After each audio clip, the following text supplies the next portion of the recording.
uhoraho, umutima wanjye urumuri rwanjye biravugiriza, umutima wanjye n'umubiri wanjye biravugiriza impundu Imana nyir'ubuzima. Ndetse n'ijwi kibonera inzu n'intashya icyari gushyiramo ibyaha byayo ku ntangiriro zawe uhoraho, umugaba w'ingabo, mwana wanjye kandi mana yanjye. Hahirwa abatuye mu ngoro yawe bagasingiza ubudahwema, hahirwa abantu bisunga ububasha bwawe bagahorana umugambi wo kugana ingoro yawe. Kuko umunsi umwe mu nkomane zawe undutira iyindi igihumbi namara kandi hisemo kwigurira irebe ry'ingoro y'Imana yanjye aho gutura mu mirima y'abagiranabi. Aya ni amagambo ya Zaburi 84:3 umurongo wa 3 kugeza ku wa 6. Inkuru yitwa Zaburi turimo turamwumva akumbuye kugira ngo amahirwe tubasha kongera bitakugoye. Kubera kiliziya igiye kumva ariko cyane ko nta kimwe kiri ndende. Muri Isiraheli mu gihe cy'umurimo wa Zaburi bagiraga ingoro imwe ushobora guturira n'ibitambo, ushobora kujya kwambarizamo uhoraho. Ahandi bari insengero cyangwa se za sinagoge bashobora guhuriramo bakigisha amategeko y'Imana ariko nta kintu gikomeye bahakorera. Rero tugira n'amahirwe ushobora kujya mu kiliziya ugasanga Yesu ari imbere ye. Twongera amagambo nk'ayo umurinzi wa Zaburi yamubwiye, aho abona ko ingoro y'Imana abagabo 8 yewe n'ibintu 8 muri bishwe intashya amasezerano y'ishyira ibyari byazo. Kuko Imana n'Imana n'ibyarimwe byose atari Imana gusa, ntabwo ari Imana y'uburiya afite kuba awaje. Umurinzi wa Zaburi koko yaramukurikiranye aho ingoro y'Uhoraho iherereye. Ntugaterwa utuye ingoro yawe no gusingiza ubudahwema. Twebwe abantu bisunga ububasha bwawe bagahorana umugambi wo kugana ingoro yawe. Twebwe turakwiga cyane kurenza naho ngaho yitaga.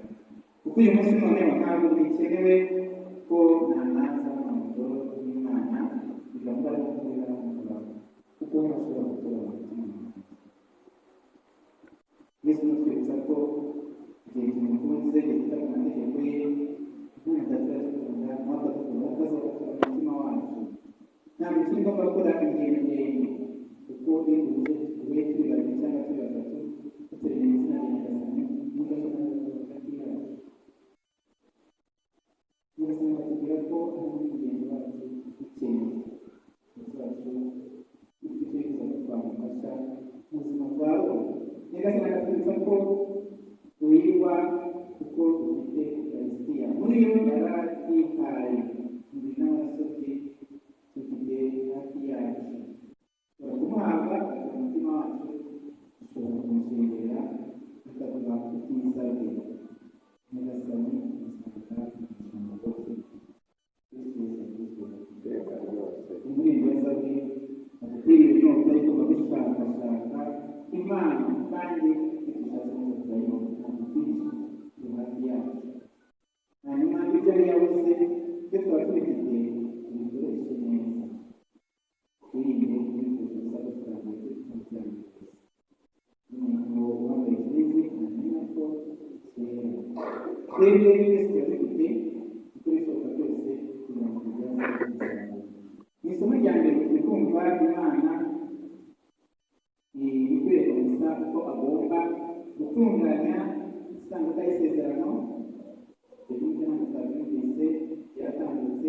Hanyuma nuko agomba gutunganya ihema ry'ibonaniro, hahandi azajya ajya kubonana n'Uhoraho akamubwira ibyo ashaka ko ajya kugeza ku muryango, bitakiri ngombwa kunyura umusozi wa Sinayi n'umuzobe bitewe n'umuhanuzi ko amutubwira.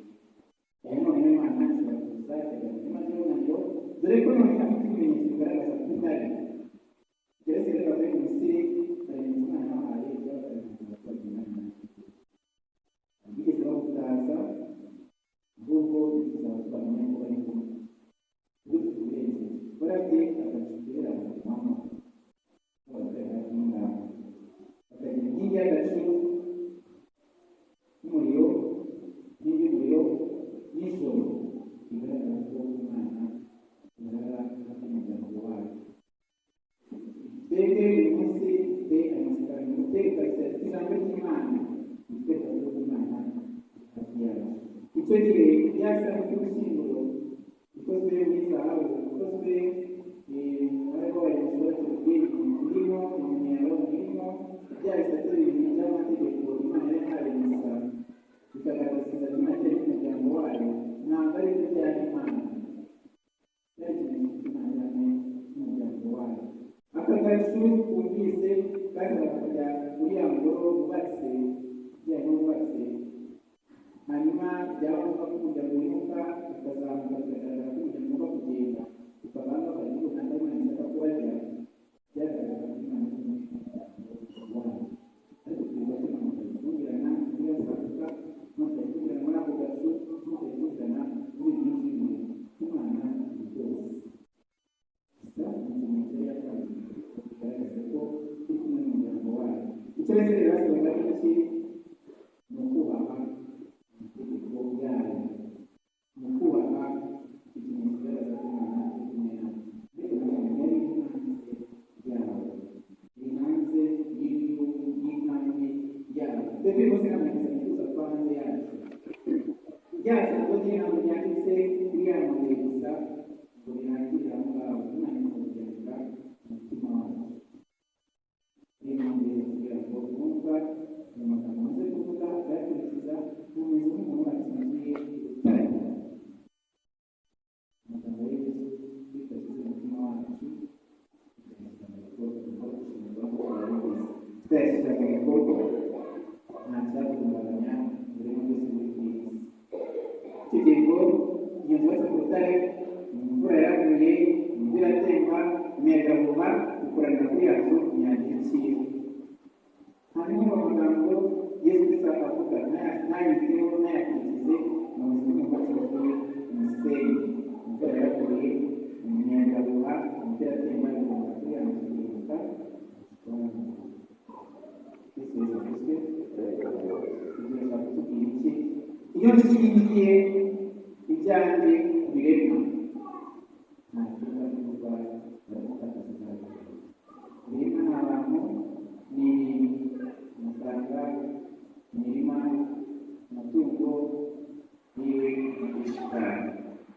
Abantu bakora gahunda zabo, ariko babanje kujya kubaza ishitani ngo ese nzacuruza, ese nzakora urugendo, ese. Ibyo ngibyo ariko usanga ari abapfumu, ujya usanga bakibikora. Hari n'ibindi by'abazungu usanga kuri interineti bifite za horoscope n'iki byose bishingiye imibereho yacu, bigatera agaciro. Ibigirwamana twibwira ko ari Imana, yizera umuntu utakoze umwanya, yizera ko ubushobozi bw'imbaraga tugapfa nta kintu dushoboye, tugapfa nta kintu dushoboye. Imana ibaye kumara imyaka myinshi ku isi.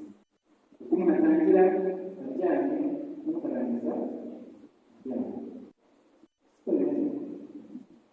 Kristo yavuzwe, akantu k'agashushanyo kavuga imibereho ya muntu. Umuntu atangira anywa bibero, sibyo? Agira imyaka runaka, akanywa imitobe, usanga n'utundi twose tworoheje, igihe kikagera ukanywa inzoga, bikarangira umunsi w'ejo.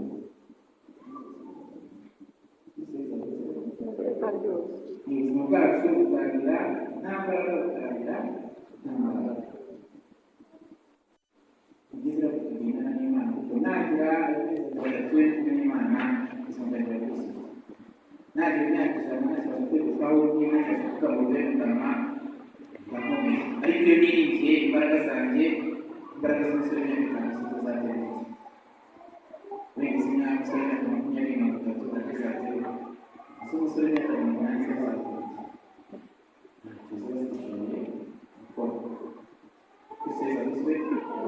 Niyo Nyagasani dusaba guhora twibuka amatangazo ye, twibuka isezerano rye. Ya sanduku y'ubushyinguro yibutsaga Abisirayeli urugendo bakoranye n'Imana, urugendo bakorana n'Imana. Uyu munsi ijambo ry'Imana ry'Bibiliya twakagombye kumenya tukabisoma, hanyuma tugashinga ubuzima bwacu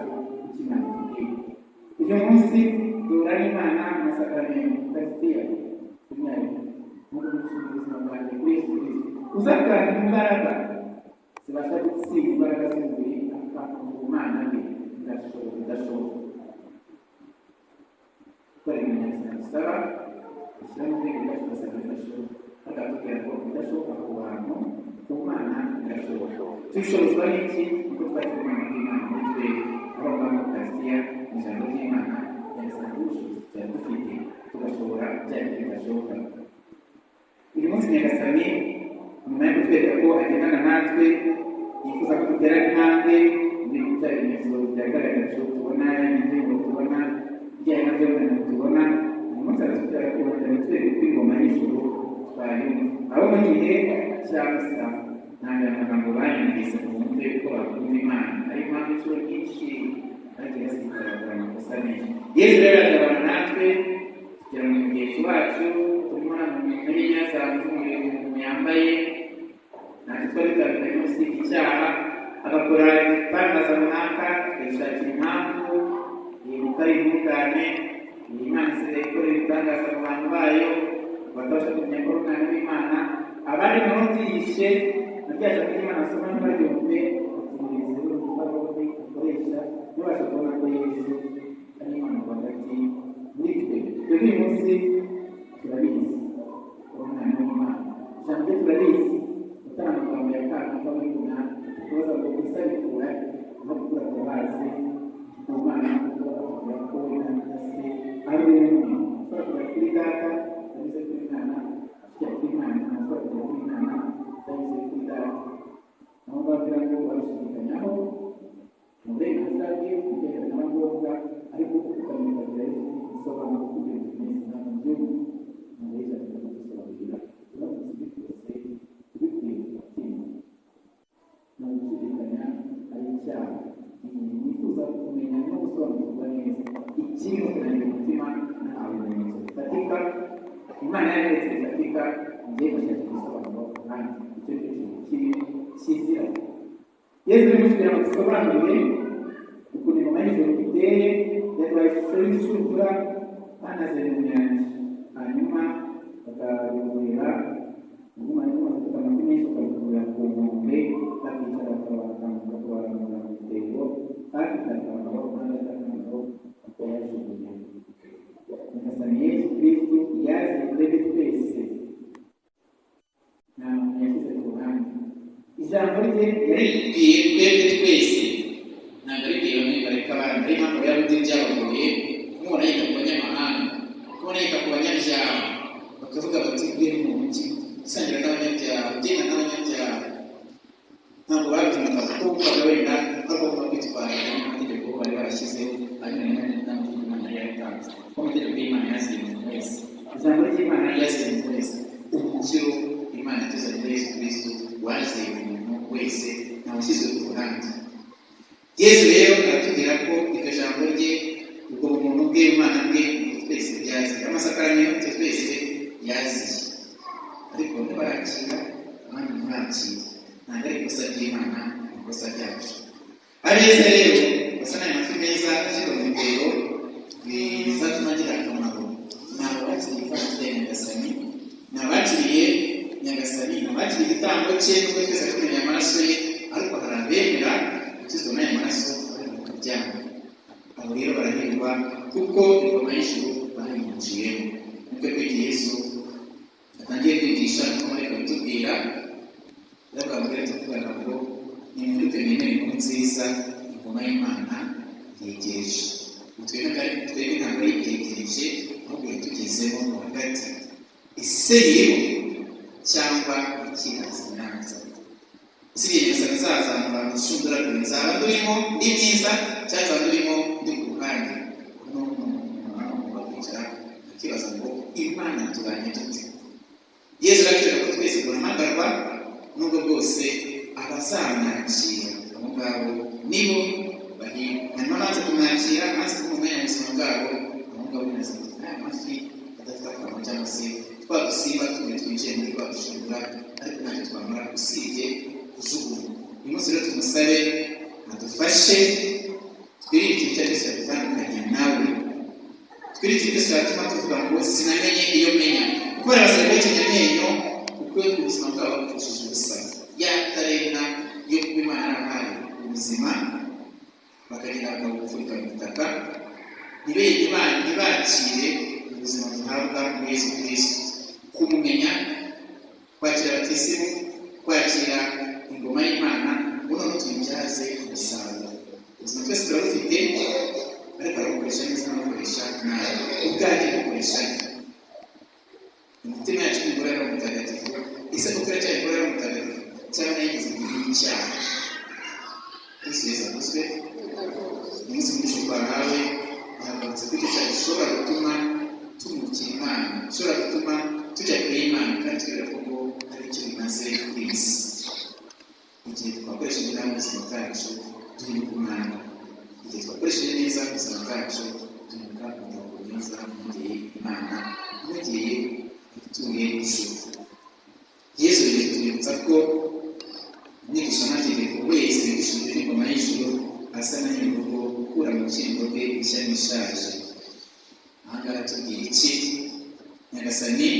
ari kumwe nawe igihe kizagera atandukane nawe asigire abe amabanga y'ingoma y'ijuru baba basigaye amabanga y'ingoma y'ijuru barasigaza mu cyimbo cye n'ikiliziya nitwemera inyigisho za kiliziya tuzakira nituzitera umugongo turagora kuko kiliziya itubwira ntabwo ari iby'ayindi ibyumvanye Yesu Kristo twemerere Nyagasani rero adukize adufashe kwirukana ibishaje mu mibereho yacu byane bidukurira sekibi twakira inkuru nziza yirukana sekibi yirukana mu isaza n'umutwe tukaba mu mushya twakira ubutagatifu tukaba tubereyeho Imana aho twebwe bwacu dusabye Bikira Mariya agendane natwe atwigishe kumvira Imana no gukora ugushaka kwayo adusabire kugira ngo tuzabashe kugira ikirekire n'iki ndakuramutsa Mariya ubishimye guhagarara n'Imana